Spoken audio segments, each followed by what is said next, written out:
All right, so it looks like we're live. What is up, guys? John Anthony from masculinedevelopment.com. And today I have a special guest, Robbie Kramer from innerconfidence.com.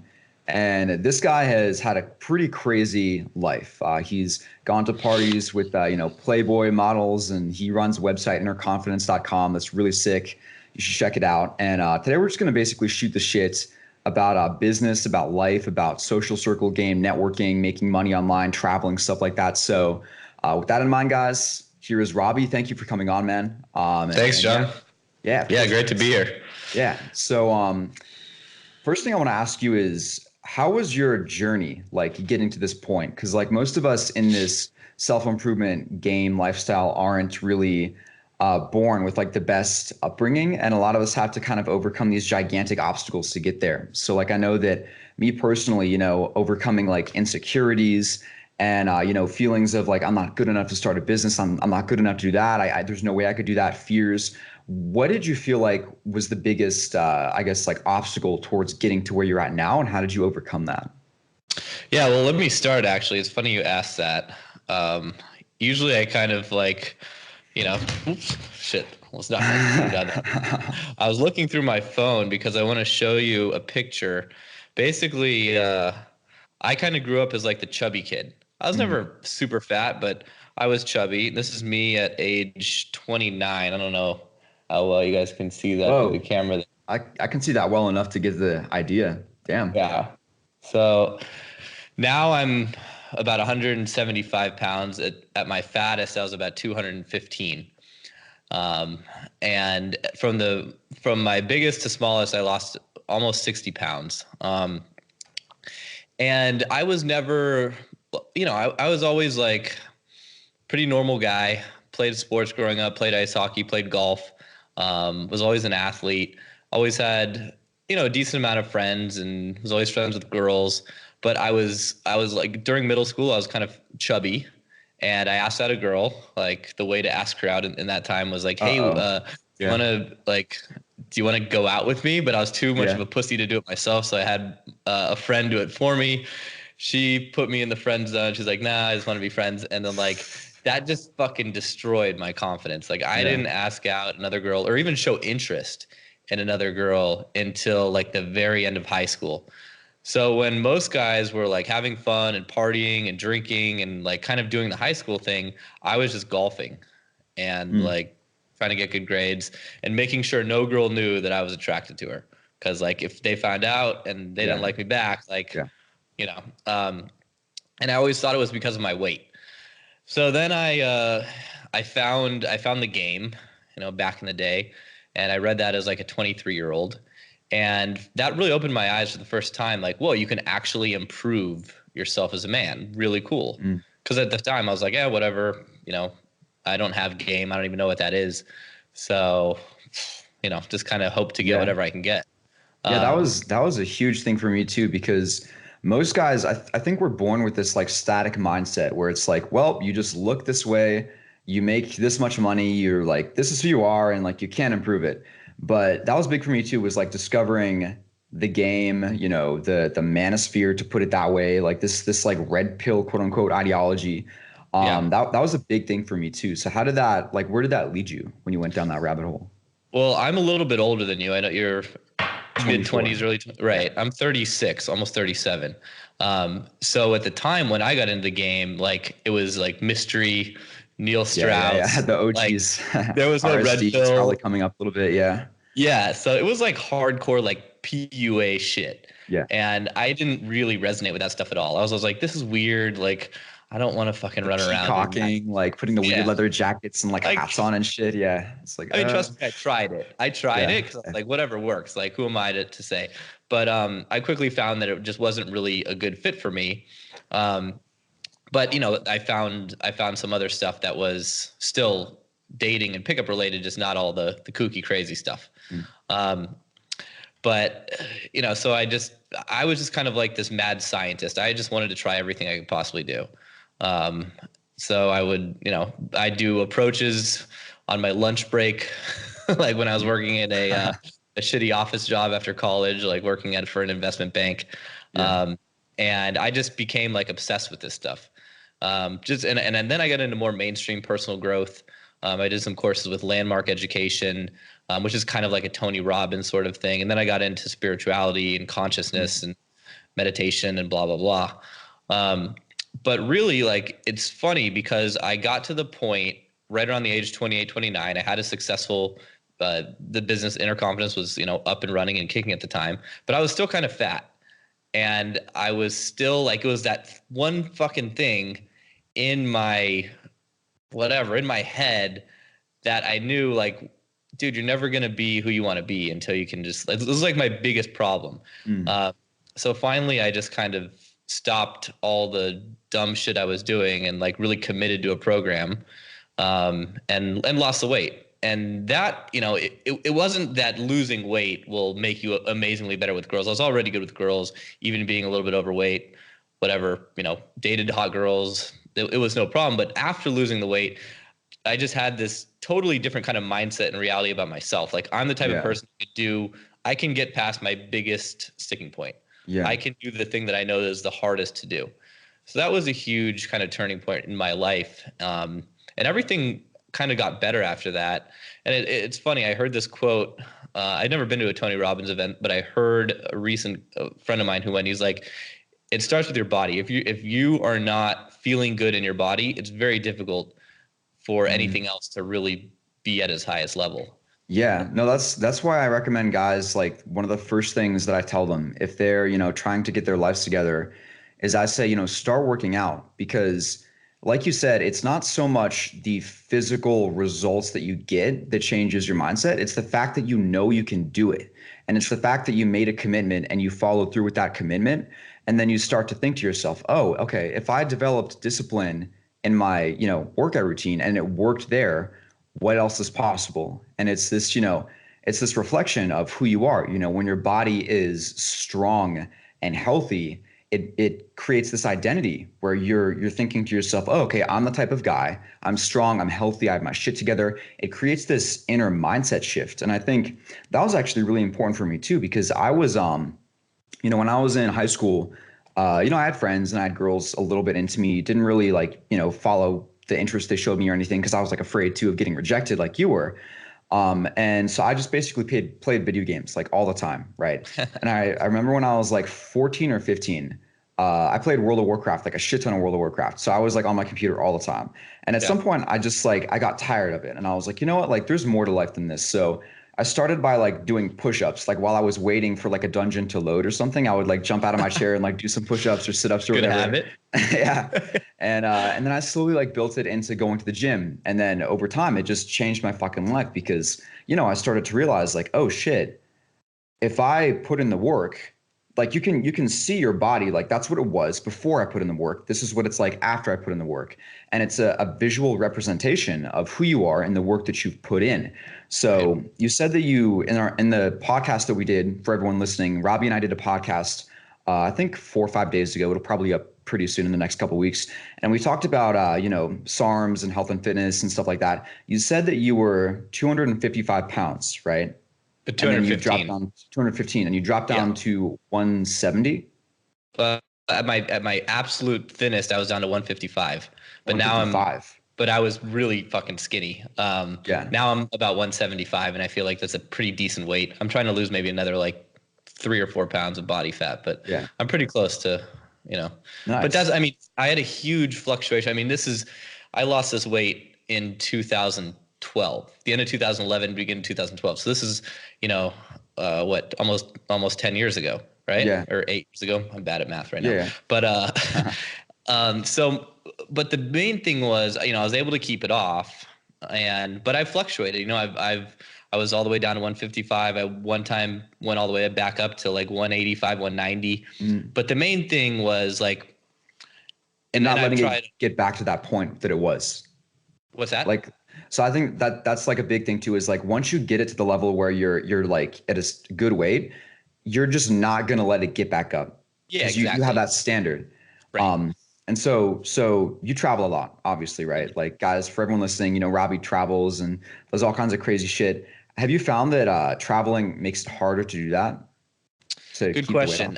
Yeah, it can definitely make it tougher if you don't have a protocol to follow. And I'm a big fan of picking something and sticking with it.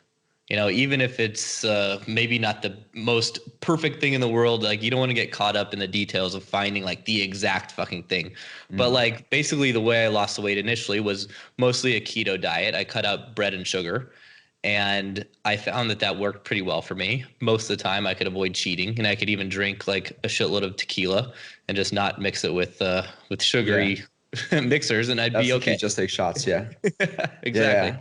And I No, live an yeah. extremely social lifestyle, so there's no way I'm going to be able to like totally cut out partying or drinking, especially during like the summer when I'm traveling a lot, and so I found that worked for me almost most of the time. So I was able to keep my weight pretty steady, and the big thing that changed was whether or not I was working out. Mm. And when you're traveling, that can be a little bit more of a challenge because you don't have your routine, right?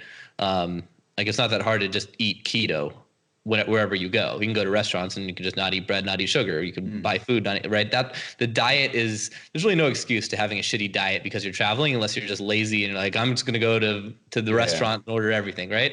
But the Yeah. working out part, I think, is a little bit tougher to maintain Yeah. because you have to find a gym. You have to, if it's in like I live in Kiev, Ukraine right now, and no one speaks English here hardly at all. So doing anything and even finding a gym can be difficult because they may not Yeah. have a day pass, or the person Yeah. working like just might not understand what the fuck you want. But working out at home, there's always things you can do. Yeah. So it is a little bit more of a challenge to answer your question, but it's nothing that can't be overcome. Yeah, well, so let's talk about that because a lot of guys they want to learn how to balance like lifestyle with everything else, right? Because it's easy to get a lot of money and it's easy to get really good health. It's easy to get good with game and with women, but to do everything is really hard. So like, how do you balance everything? Because what I've found is it's really hard to have that kind of lifestyle where you're getting everything unless you're self-employed. Like I hate to say it, but if you're working a job, a 9 to 5 job, it's really hard to get in good shape and get good game because your hours are just so dictated by someone else. So I know that when Yeah, if I you're like gonna, started my own business, it was like a yeah, game changer because I can go out when I want, I can wake up when I want. Like it's a game changer for me.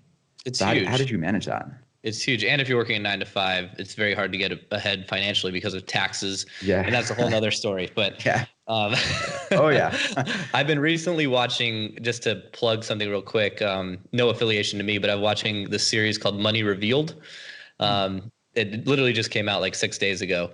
And it's totally just mind boggling. It takes you through all of the scams out there that they're literal scams that are happening to us day Yeah. to day just by investing in our 401ks, having Oh, that dude, matched by yeah. our employers, and it's always happening to the people that follow the mainstream advice. Mm. Go to school, get a good job, your company will take care of you, blah blah blah. Pay your taxes, be a good citizen, and then retire at 65 and have Social Security take care of you. Yeah. So, anyways, most of your listeners will know that's like crazy bullshit, anyways, but it just takes you through all of the details and teaches you how to really position yourself to be like, very wealthy and Mm. use a bunch of strategies. So I just want to bring that up because it was like, it's on the top of my mind, and No, yeah, it's, dude, it's super but important because like when I my family knows that I invest, right? I invest a lot in like cryptocurrencies and shit like that. And my cousin, for example, I'm not going to name her, but she asked me, she was like, John, like I know you invest, like how do I, where do I start, right?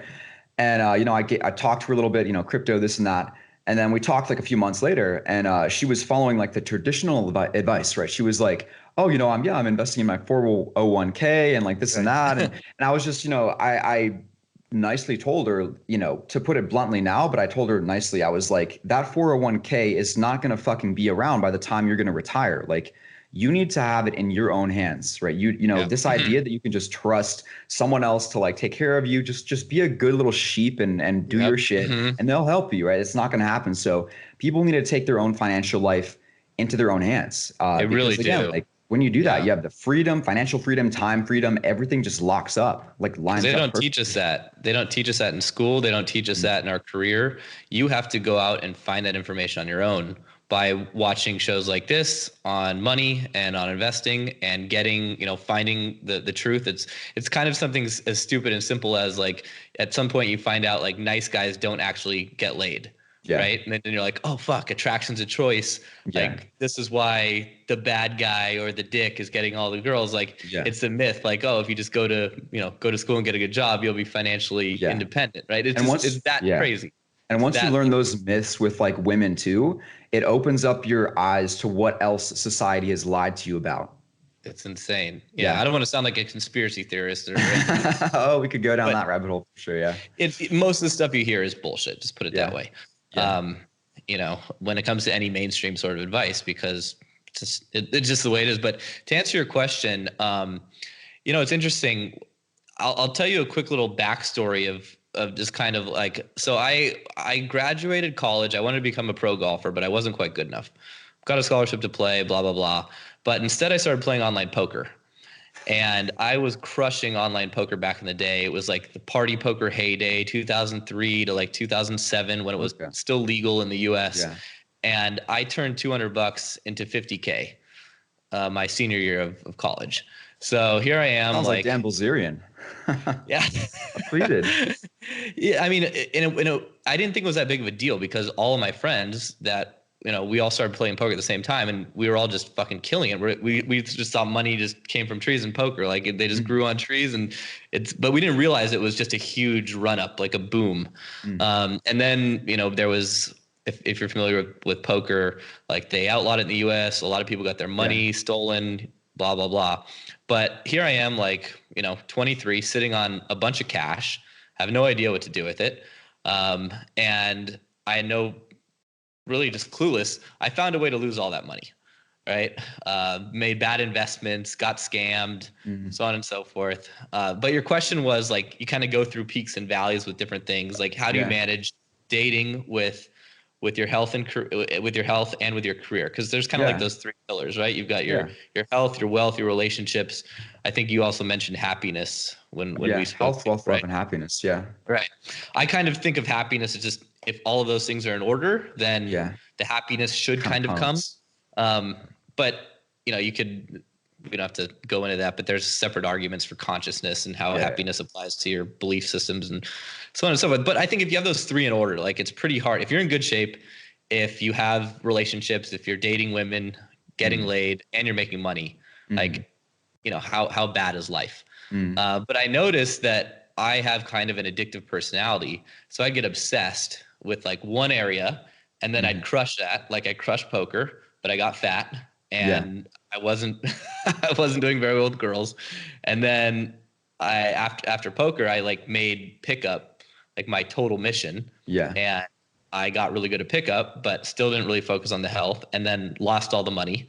So, so I think it's so important my point of the story is you can kind of obsess over something, but it's much better just to build consistent habits. Yeah. And a wide variety of things that you want to improve on. And you can have long-term goals. I'm all for writing down your goals and journaling about it and putting those out into the future, having that vision. But day-to-day habit tracking is something that it seems pretty obvious, but at the points in my life where I've done it versus I haven't done it, the results have been crazy, insanely different. Just because the compounding effect of habits day to day, and especially when it comes to making money, putting habits in place that get you paid. And a lot of people waste a lot of time in business working on stuff like in their business or for their business, but not on money generating activities. Right. Absolutely. So like for you and I, right, like this phone call, right, like people will watch this and they might come to our site and this is a revenue generating money generating activity. Yeah. Right. Exactly. Now there's a bunch of shit like trying to improve like a little piece like of the your color scheme or some or your business card or like Not that Yeah. we would have this, but a lot of people like play business. And when they start a business, I see it the most with people who start businesses because they, they don't realize that the only thing that fucking matters is sales. Yeah. If you don't have money coming in, if you don't have revenue, You like you can't have no keep it business. going. Yeah. There's no business, right? Yeah. And so It's not they'll there. work on their business cards or their website or their this or their Yeah. that. And it's like, you're never going to make a dime. Yeah. Or if you do, you're going to blow it all on crap. Yeah. Um, so No, yeah. that's something I always try to remind myself. Like if there's something shitty that I don't want to do, it's like, all right, Robbie, this is how you get paid, right? Yeah. Just do it. Like do this activity. Yeah. Otherwise, don't complain about it. And yeah. That's a really important thing that you brought up too. So a couple things. The first thing is focusing on I call them high return on investment activities, right? So like if you have two things that you're thinking of doing, right? Say it's your business, right?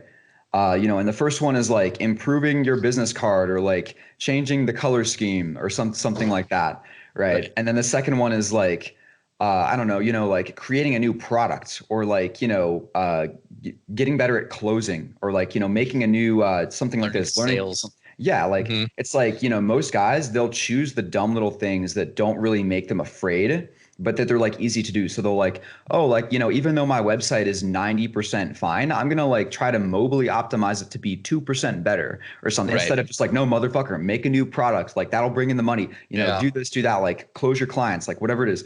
So I think there's high ROI activities in health and fitness, in dating, and in money.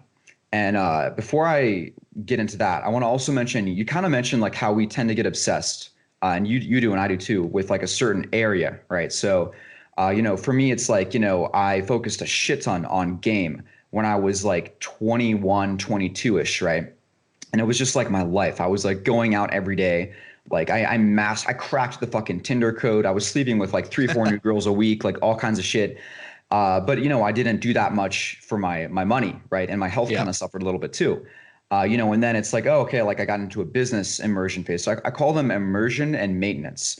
And immersion is where you focus on one thing just obsessively, and you get really fucking good at it. And that's necessary because it's how you break through those plateaus, right? For sure. But you want to keep the other things in your life on maintenance so that they don't stagnate too much. So how do you learn to balance those? Like, what was a big thing for you in balancing those? Yeah, I love how you labeled those two, immersion and maintenance. Is so true because my tendency would just become totally immersed, and maintenance would be non-existent. Out the roof, yeah. And to give a crazy example of just immersion and maintenance, like, and maybe we can talk about this later, but basically, I spent 2018 only partying. Yeah, you said you had a period of like 9 months where you're just like going to Playboy parties and like all kinds of crazy shit. It was the most insane, like, I remember one time like traveling in Italy and seeing like a yacht full of a bunch of hot girls. And I was like, how the fuck am I ever going to party on one of those yachts? Yeah. Because I'm not How do going I to get ever be there? able to afford a yacht like that. I don't know anyone who's got a yacht like that. They're all like probably 60 or 70-year-old guys. And then I met this guy traveling. That's one of the huge things about traveling, in Ukraine. And we met through a friend, blah blah blah, and he was basically doing photo shoots for Playboy, and he owned the rights to shoot the Playboy calendar in Eastern Europe. And he was complaining to me. He's like, yeah, man, like I'm always organizing these trips for my friends because like we've got 20 girls that want to go shoot a Playboy calendar, and it's like me and a buddy, and I'm paying for the whole thing because none of my friends really have money. But it's annoying. He invited me to his birthday, which was another crazy party with like 100 girls and 20 guys in the mountains and skiing. Yeah. And he was like complaining about this. So I'm like, listen, man, I've got friends in the US and clients who'd love to go on these sorts of things, but he didn't really take me seriously. I don't know. He like didn't understand the world of this kind of world. And then 6 months later, he was like, hey, the guy who was supposed to go with me to the Maldives, we rented this yacht. He's having a kid, so he can't go. The baby's like due during the trip, but he's paid for half the ship. If you want to come and bring some buddies, like we can get it 50% off. So got some friends, we pooled some money and we went on this crazy Playboy adventure. And just being on a boat with like 20 Playboy models and like 5 other guys was obviously something I'd never experienced before, but just like the social dynamics that came from that like blew my mind, because everything that worked in normal life like was different there. It was like Yeah. opposite. Like you show a girl any sort of attention, she's like, "What's wrong with you?" Yeah. sort of thing. Yeah. Right? 'Cause getting so much. So, anyways, like I geeked out on this, and basically I was like, okay, I have to learn this insane style of like celebrity. You can kind of call it Yeah. celebrity game, right? Yeah. And I once again became immersed and spent a gazillion dollars, like way more money than I should have, but learned this thing. But I Yeah. also like got in terrible shape, like the worst shape I'd had ever Yeah. been since being fat, and spent a shitload of money, way too much than I and let my business suffer. So Yeah. to answer your question, unfortunately, I'm not the best at like, balancing those. No, dude, I feel that, but I But think what's so cool is like that all happened from knowing someone. Like that's something that I've been really getting into lately is just the power of networking. Because when I think back over the past 5, 6 years of my life, the biggest breakthroughs that have happened for me in my entire life have been through meeting someone else, you know. I mean, like the biggest I remember this one time this like moment really got to me. So I was with my girlfriend like a year ago, and I have all these books, right? I have like a giant library behind me reading. I read all the time, right? And she saw that I was reading all the time. We got into this discussion, and she basically said, John, I see you reading all the time, but the most important things I've learned in my life have come from other people. And that just really got to me because I realized like shit, with your crazy Playboy yacht parties, like with everything in life, it's all about networking with the right people. So like how do you approach that? Because the biggest thing for me is I always try to give value first. Like a lot of people, they approach interactions with like, what can I take? What can you do for me? But I think the key is like asking, what can I do for you? Like, how can I help you? How can I be a positive force in your life? And I yeah. think that's a big key for networking. Yeah, that's huge, and that's most of it right there.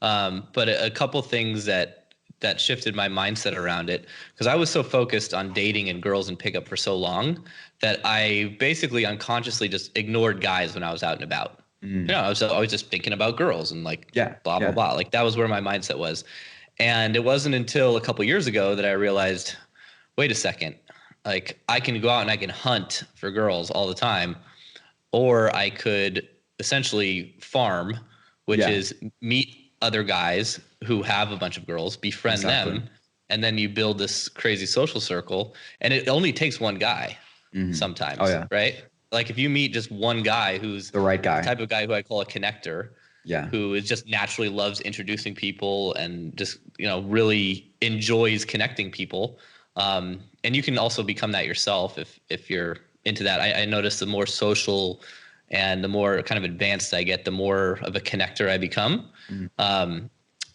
but it really only takes one guy a lot of the time.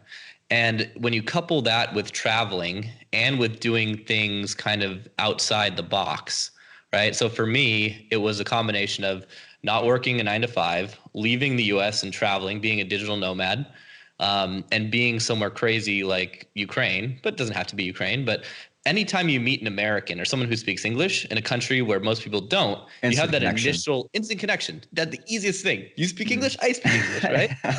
Yeah, And odds are, if they're there, right, and they're not just a tourist, or maybe they're an interesting tourist, they're at least someone who made it there, yeah, right? Like, no, hearing someone speak American English in Ukraine, you're like, what the fuck are you doing in here in Ukraine? And they yeah, almost all have an interesting story. So yeah, there's a big advantage of going places that are like off the beaten path, especially Eastern Europe, because there's so many beautiful women and so few guys with any sort of game, money, or they're all in yeah, bad shape for the most part yeah, too. It's getting better, but so it's a combination of traveling, going the right places, meeting connectors, and then once you do meet a connector, it's like what you said. How can you make their life better? How can you offer value? And where a lot of guys, just in the example I gave with my friend who does the Playboy parties, most of the guys that he knew were trying to like mooch off him. Oh, bring me to the party. yeah, How can I yeah. come to the party? And how can I pay the least? Right? Mm. Like, and I'm like, That's not actually, gonna work. I'm like, listen, man, I have guys who will pay like fucking what this shit's worth. Like we'll we'll We'll happily come, pay. we'll give you money. We'll like be happy. We'll like do Yeah. everything we can to make this better. Because he's providing a crazy value there too, Yeah. Yeah. And for him, like he wasn't even thinking that way. Like, he wasn't even thinking of like monetizing it or anything like that. He was just like hoping that he wouldn't have to pay for the whole bill because of his, cheap ass friends. Yeah. So I saw the opportunity there and so that was an easy one, right? Like sometimes it's obvious, but sometimes it's something super simple, like just listening to someone, talking to them, getting a feel for what they're into, and then just making a recommendation. Like the next time, oh, I remember you told me about so-and-so, like check out this website about this. And it doesn't even have to be so much like something mind blowing. It's just them remembering that you took the fact time. that you took interest. Yeah. Yeah. Or like giving a gift could be a huge thing. An example I give all the time is I had a buddy who had this really cool backpack, and almost everyone he would meet, mostly guys, would be like, dude, I love your backpack. That thing's awesome. What would he do? He'd send him a backpack, and like instant friendship right there. It was $150 backpack. So, it's like a super nice gift.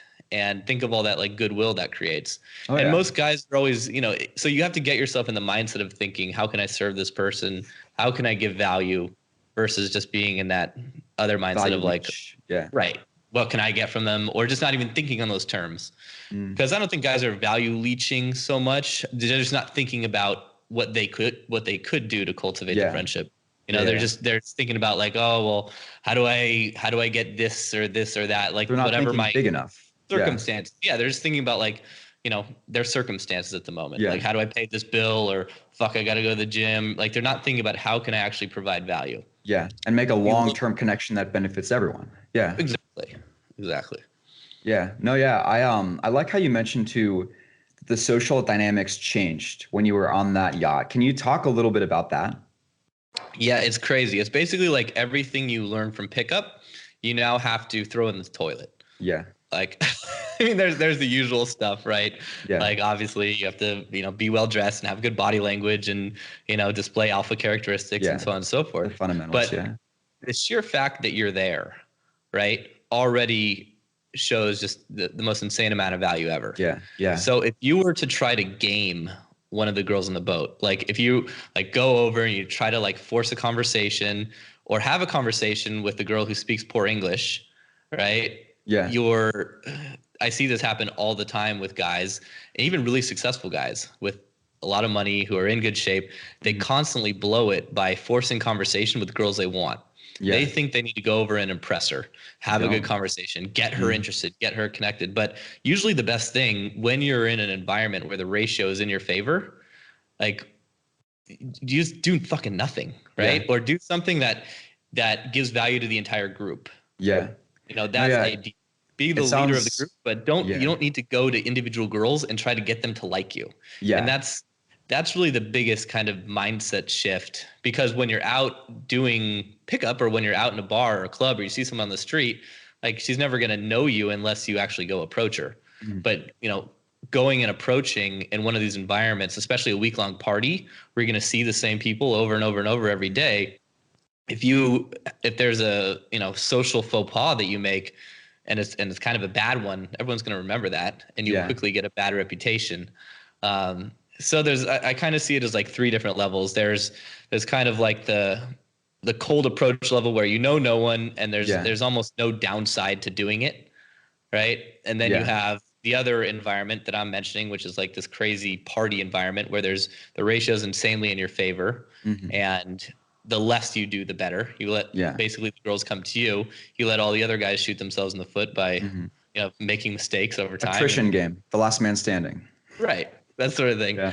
And then you have things in the middle, right? Yeah. And the middle could be a house party, right, where you know some people, or it could be some sort of event where the guest list was tailored, but you don't have this crazy ratio. And I think when you do both, obviously, then that's you kind of have a model for any sort of scenario where you might meet an amazing girl. Yeah. And so just kind of because I'd done the first two, right? I'd done the approaching thing, I'd done all the house party things, but I'd never been in a situation where you're all of a sudden like everything about this world of dating and Yeah. pickup like kind of goes out the window. So it was a very Yeah. fascinating time.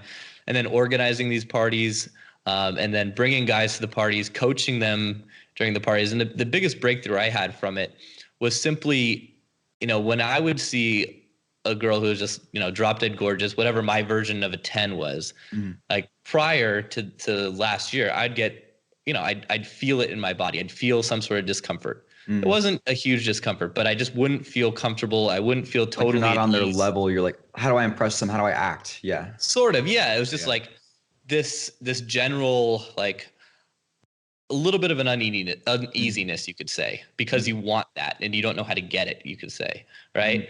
And even though I had had beautiful girlfriends before, it was always just being in an environment maybe that's a little bit uncomfortable. Mm. So at first, when I started, going to these parties, it was like, oh my God, like what the fuck? I'm on this beach and there's 20 naked girls running around. This is the greatest thing ever.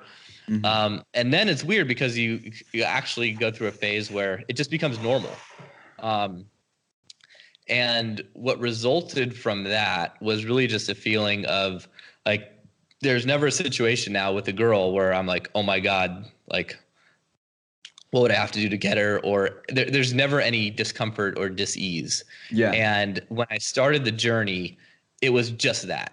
I was Yeah. like so incredibly uncomfortable around, even a girl who wasn't like an insane knockout, just a girl that I was attracted to. Mhm. So, it may not be specific to everyone's journey, but it really was for me. And that was like, I had to go on that crazy year of immersion, you could say, to where now like it's I kind of feel like the all those days of pickup and dating, like I've handled that, Mm. right? Which is a Mhm. really nice feeling because it was like a 12-year obsession.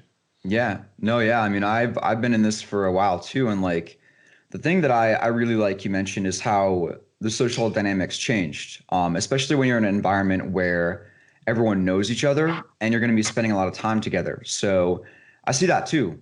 Is a lot of guys they think that they have to be gamey and pick uppy and stuff like that. But when you're in a group where it's like you're going to be with them for a while, the best thing you can actually do is get happy and just have fun and Yep. be cool, like have fun with people, don't have a specific outcome.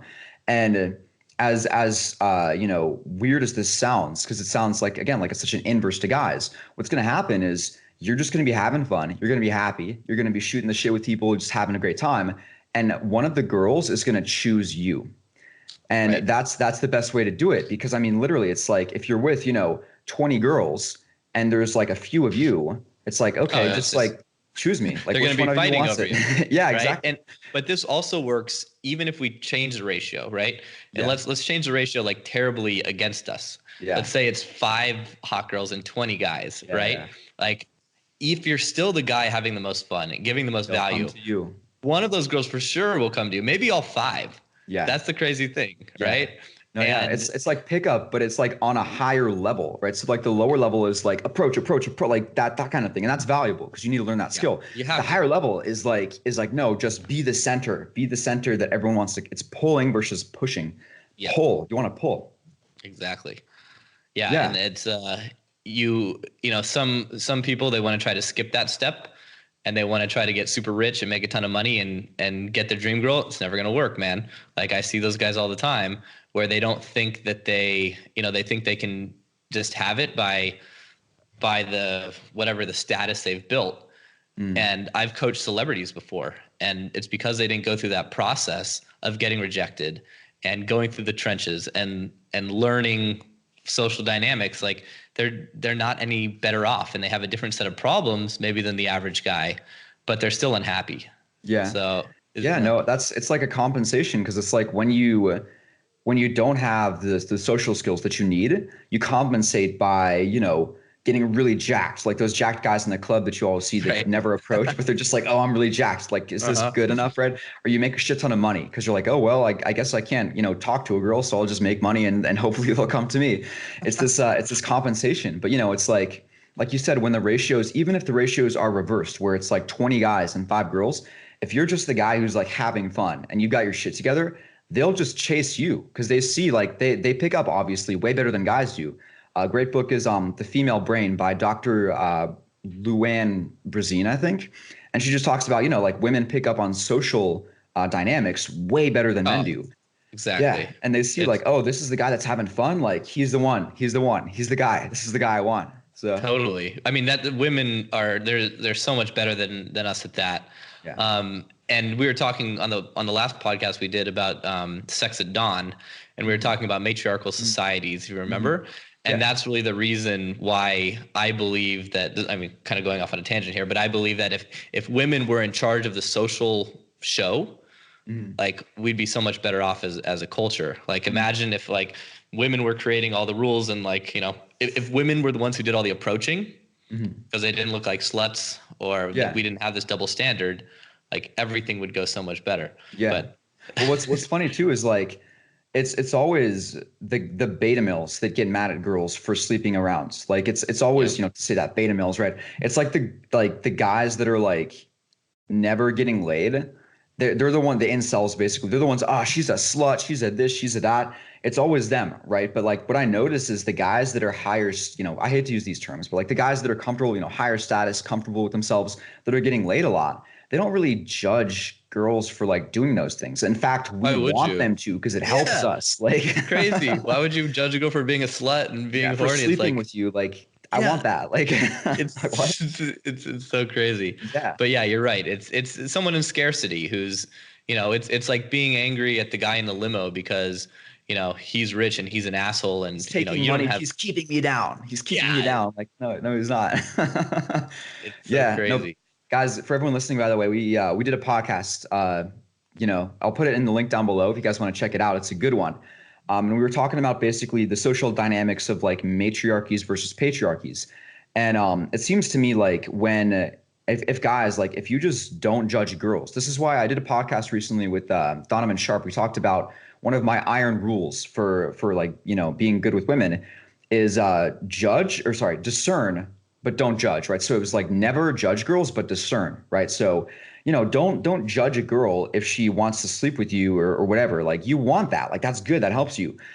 Still like discern. So like keep in mind, like, okay, this person did that, this person did this, but understand that like, people are just gonna do what they want to do, man. And if you Yeah. judge them, you're hurting yourself, right? Especially with like girls that sleep around, because like you want to fuck them. Like why?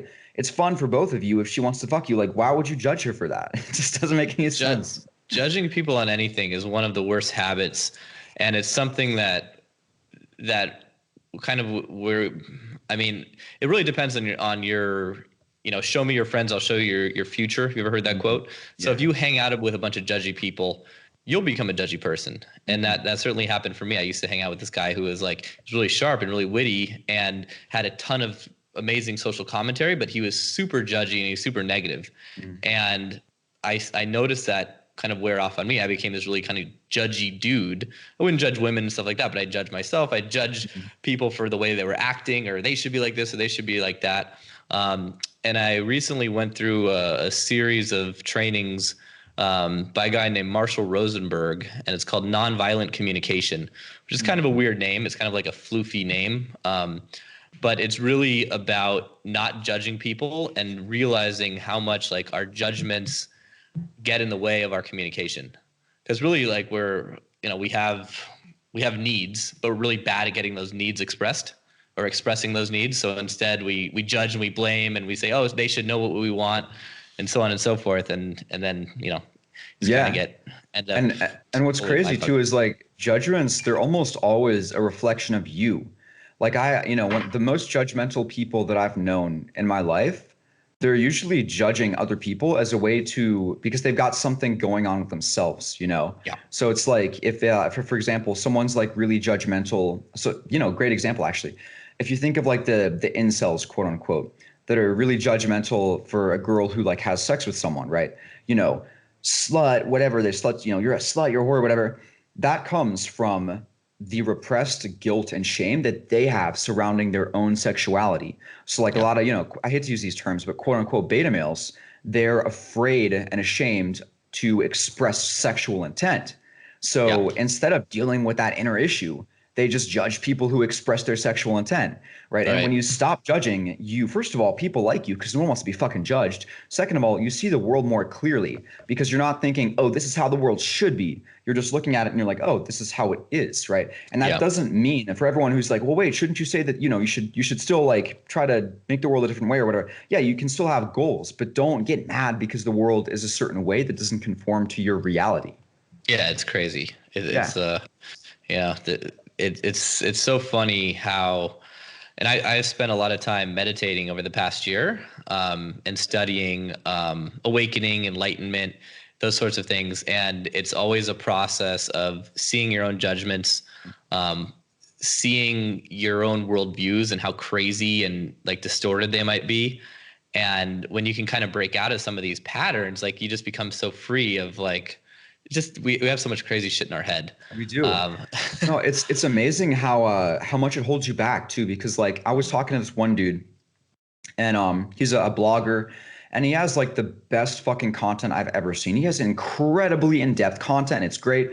And we were talking and he was like, John, how do I get to the point where I'm consistently making four figures a month? Because he's only making, 500, 600 bucks a month from his blog, right? And I'm yeah, thinking, this guy has so much good content. And I'm telling him, I'm like, dude, I went to your website, I checked it out. I looked for 5, 10 minutes. I couldn't find a single thing that you sell. Like you need to push. You mm, need to be more markety. I told him you need to make banner ads. Like show people that you have a fucking product. Provide yeah, value, and then say, hey, if you want more value, I have a product. But he hasn't done any of the changes that I recommended. I assume because he has a sort of judgment of, oh, that's too markety. That's I don't want to unethical. be salesy or really Exactly. what he's doing is he's not giving people a chance to interact with more of his fucking great content. You know, Literally. he's And if doing you them a have good huge disservice. kids, because if you Yeah. had good content, you should want people to buy it. And I know that I had that too. I have 250 articles on my website, and for the longest time, I was thinking, oh, I don't want to be too salesy. I don't want to push. But once I stopped judging people, that market and stuff like that, and I just realized, like, oh, provide good content, articles, videos for free, and then give people an opportunity to buy your shit. Once I got over that judgment, my income went from, three figures to four figures to five figures to sometimes, more than that each month. Yeah. And it's crazy, when you judge, you hold yourself back. Yeah, it's a great example how judgment will literally cost you dollars. Yeah. And yeah, it's interesting to go in the marketing conversation for a second because that's, I know you're obviously fascinated with it. I am too. And I think a lot of it can be applied even to guys who don't know marketing or sales, which I say all the time. If you don't know marketing and sales, you'll never be rich. Yeah. You'll 100%. Absolutely. like, even if you have the best widget or the product or invention in the world, like either you won't get it out or someone will steal it from you and you won't get it Yeah. out or just whatever, and that might not be building websites and selling people over the phone or marketing, but it's literally just the ability to enroll people in your ideas. Hmm. Like that's selling, that's marketing. Yeah. Right. And I've noticed that the best marketers, they never feel salesy. Right. And it's always because they've basically come up with a way to give content, to give value, and then understand how people consume that value. And there's Hmm. going to be, step one, you have to give them a little bit. If you give them too much, they'll just be overwhelmed and they won't take any action. And then you have to, so like you could say to this guy, this friend of yours or whatever, it's like, you're basically just leading someone through the way to get the most out of your content. Yeah. And if you don't, you're totally, you're being a dick. You're an Yeah. asshole, man. Yeah. Like for not That doing was it that right. was a big revolution for me. Was like, I made my book 7 Strategies that I've had for like I think 3 years now, and for the longest time, like I didn't want to push it. I didn't want to like really push it to people, but I started getting all these emails and people were, one guy told me like he was on the verge of committing suicide. He tried to like commit suicide and he was like, dude, I bought your book and like, however many months later, like I have a girlfriend, I'm in an apartment now, like living by myself for the first time, I started getting more and more emails and I just thought to myself like, shit, I should actually push this. Like, even though I'm a little bit uncomfortable with it, if it's helping people that much, I'm doing people a disservice by not marketing it. And it ties into game too. A lot of guys, we have this thing where we're like, oh, I want to be, this type of guy before I start really hitting on girls and, approaching women and getting my Mm-hmm. my dating life in order. But no, like the fact that you want to have that ideal. The fact that you have goals, that means that you're a high quality guy or a product, and you need to learn to market yourself, so it applies to everything. Totally. Yeah. If you're not doing that, it's crazy. And I think everyone out there, like just as maybe as like a side hustle, I think side hustles are so important these days, like especially if you're in a job that you don't like. It used to be almost like if your boss found out you had a side hustle, you'd be looked at like, oh, you're bad, like you're not doing enough work for the company. But now everyone has a side hustle. And actually, one of my side hustles surpassed my main hustle income a few years back by a ton, which is real estate investing, which I could mention a little bit. But I think it's so important that for everyone to look for a way to like figure out what your passion is and find a way to try to monetize it. And if you don't know what your passion is, just get interested in shit. Think about, go to different hang out with people, read, like, and expose yourself to different things. Yeah, exactly. So I think everyone, I want to read you this quote I heard the other day because it fucking blew my mind. Let me find it here. It was around passion, and it was this guy speaking. His name is,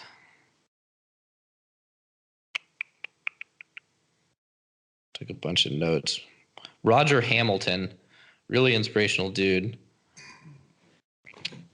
And this is like something that the Japanese came up with, and it's a formula for your reason for being, and which is more than just your purpose. And it's basically like what you love, which is your passion, plus what the world needs, which is your purpose, plus what you're good at, which is your talents, plus what you get paid for is your business model. That equals your reason for being. And if you can figure those out, if you can figure out what you love, what the world needs, what you're good at, and what you get paid for, or how to best model that in a way to get paid, like you will change the world. Yeah. You can do crazy shit and change the world. And if you look at, Steve Jobs or anyone who's made such a huge impact, like they have found a way to basically do that. They have all of those things. Yeah. Yeah. And, I think every day, if you're just working on getting closer to those things, like what do I like? What am I talented at? How can I, do what I'm doing better? That's kind of what I'm always trying to geek out on. The goal. Yeah. I mean, I have a lot of listeners. So I have a lot of listeners that, they ask me, John, I don't know what I'm passionate about, or I don't know where to start. How do you recommend guys start with a side hustle? Like what's a good side hustle that you would recommend for guys to start?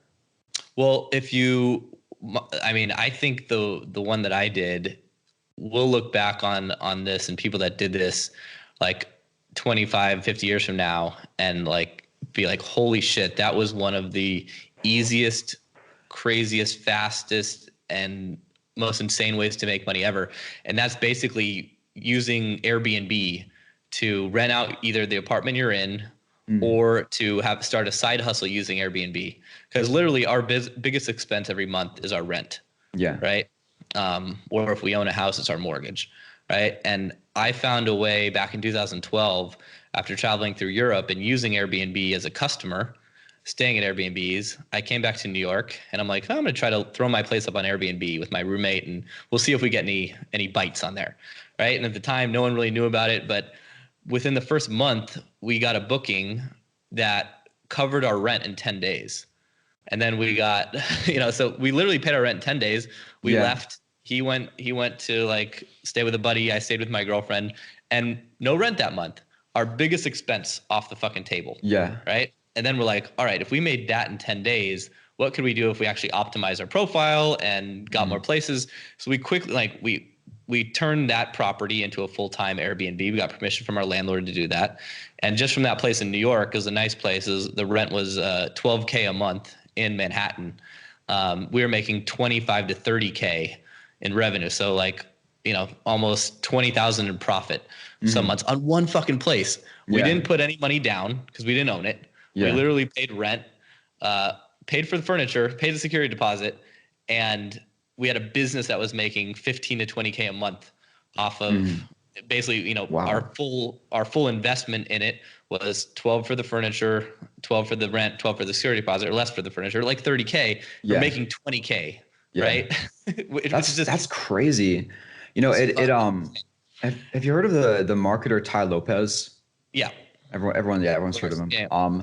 So he He recently recently. started promoting something like this. Yes, And and that's how I know it's going to get big because when he first starts promoting something, he's been late a couple of times, like with crypto, but when he starts promoting something, he's usually like a year or two ahead of the curve. yeah, this is Yeah. going to be huge. I mean, I've been doing this since 2012. I've built a seven-figure business doing this. Basically, all we did was after the first place, we used the money and profit to get another place in New York, which Hmm. we turned into an Airbnb. And then we went to LA and we got 5 places in LA. And then our friend, who was a retired, very rich Wall Street guy, he was like, "Holy shit, you guys have basically done what most real estate investors have been trying to do forever," which like, Yeah. because the whole point of real estate investing is, you find an investment property, but you got to put 10% down to buy it. So if it's $1 million place, which doesn't really get you that much these days, right? You Hmm. need 100K down, and then you're going to make your monthly rent. And let's say that's, you know, 5,000 a month and your mortgage is Yeah. 4,000 a month. And You're going to make property that. taxes and yeah. Right. But let's say you make $1,000 a month and call it passive income, but it's still semi-passive income. I like to, never use passive income because Nothing's it's truly passive. Yeah. Yeah. exactly. Um, but essentially, like you could get that same $1 million place and make the same monthly returns for, instead of 100,000 down, for 10,000, Hmm. right? For your rent, for your security So deposit, how do you and get someone do you have someone manage it? Because I would assume you want to be there and make sure that people aren't like trashing the place. So do you start with yourself and then scale it with like property managers, or how did you go about that?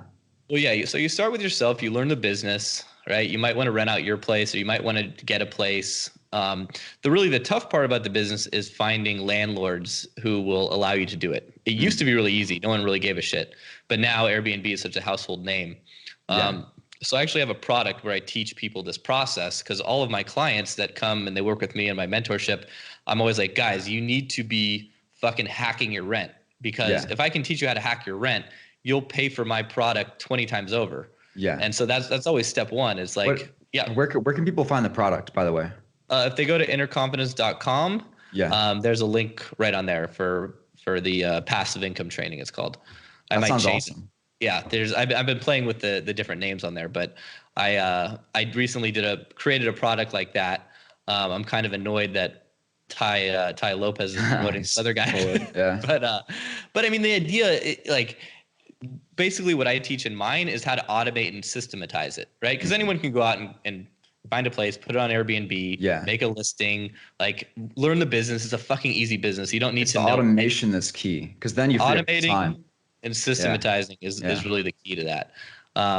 Because that, yeah, obviously, because if you just do that, then you create a second job, which is what I Yeah. did. Literally. So Yeah. all of a sudden, I was crushing it. I was making, tons of money on these properties, Mhm. but I had the worst job in the world, which is property management. It is Mhm. the worst fucking job in the history of the world, is to have to be on call if someone gets a clogged toilet in the middle of the Oh, night, or someone gets yeah. locked out and you need to go and give them keys. So, it's an amazing side hustle, and it's great to do with your place, or maybe get a place or two, and that could easily bring in a few extra $1,000 a month. And how will your life be different with a few extra $1,000 a month? Yeah. That's material, right? Yeah. But to turn it into an actual business, which I think is fucking great. Like, if you don't like your job now, this is a way better fucking deal Oh than yeah. something like that. And I, Yeah. and I think we'll look back on this time and we'll be like, so what was crazy at the moment? You had people making money on Amazon, drop Yeah. shipping, people getting rich from crypto, depending on how they invested it, Yeah. and then people doing Airbnb hustle and other sharing economy stuff, Yeah. right? And I like that word, the sharing economy, because that's one of the biggest transitions I think we're seeing right now in the whole world is basically it's becoming more and more about sharing, right? Before it was, oh, I have this thing and I'm going to keep it to myself and maybe I'll let you use it, maybe I'll let you whatever. But I mean now, there's guys that literally own hundreds and hundreds of cars and they just like they find people to drive the cars for Uber and they take a cut. Like there's guys yeah, that have, dozens of houses that they just rent out on Airbnb. And to take it even further into content marketing, Eben Pagan was onto this like 10, 15 years ago. So he's a great resource to check out. But the idea is, share, right? Share. It's like Gary V's, jab, jab, jab, right hook, right? Share, give value, give content, and then, ask for something in return. So I think, like you said, Amazon dropshipping, crypto, and Airbnb, real estate business, whatever, those are some of the biggest opportunities right now. And so I think for everyone listening too, you guys have to be really careful because there's a lot of quote unquote gurus out there that I've seen on like Twitter and I watch a lot of business stuff on my YouTube channel. So every fucking ad I get is some dweeb trying to sell me on his drop shipping, whatever Shopify course. Yeah, So you got to be careful. But for Robbie, sure. you seem like you know what you're talking about. So I would definitely be very interested to try out this course and to check it out. Yeah, man. It's like I said, like you don't have to know anything about real estate. You don't have to know anything about that business. And it's the easiest business ever. You just have to make sure you set everything up right. And then obviously if you want to systematize it and automate it, that's a better time to hit me up.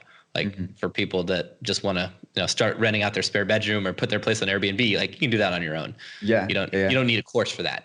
Yeah. That doesn't take any rocket science. So what do you recommend for the guys that are under 18? Because I have a lot of viewers that are in their 20s, 30s, 40s upwards, but also a lot that are under 18 or they're in college. Maybe they don't have that much money. How would you recommend they start getting their lives together, like making more money, girls, everything else? Good question. Well, I read Rich Dad Poor Dad back when I was like 16. My dad gave me the book. And that's like, and for so many years, I had it in my mind, I want to become a real estate investor. And it wasn't until the advent of Airbnb where I realized I could do it without needing a shitload of money to invest. Yeah. But so if you're young, really invest in your education.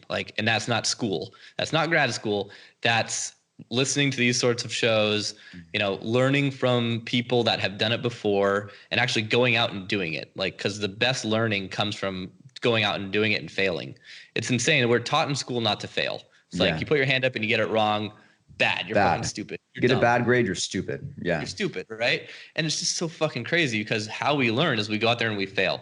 Hit on a bunch of girls, get rejected, look like the creepy idiot, and you stop being the creepy idiot after a while. You learn. Yeah. And so, when you're super young or you're living at home or, you haven't built up like kind of your whatever, as you haven't really matured yet, like just try to devour as much content and learn from people that you want to be like as possible. Like pick mentors and learn from them, and don't get caught up in the day-to-day bullshit from the mainstream media that you see, because it's all crap. And it is, especially for younger guys. Like I'm 36, almost 37, and it wasn't until I was like 32 or 33 where I really started crushing with girls and in business. And because you just even though like I made a bunch of money playing poker when I was younger and started this business and made six figures, in my mid 20s, there's that maturity that happens as a guy. We don't really hit our stride until like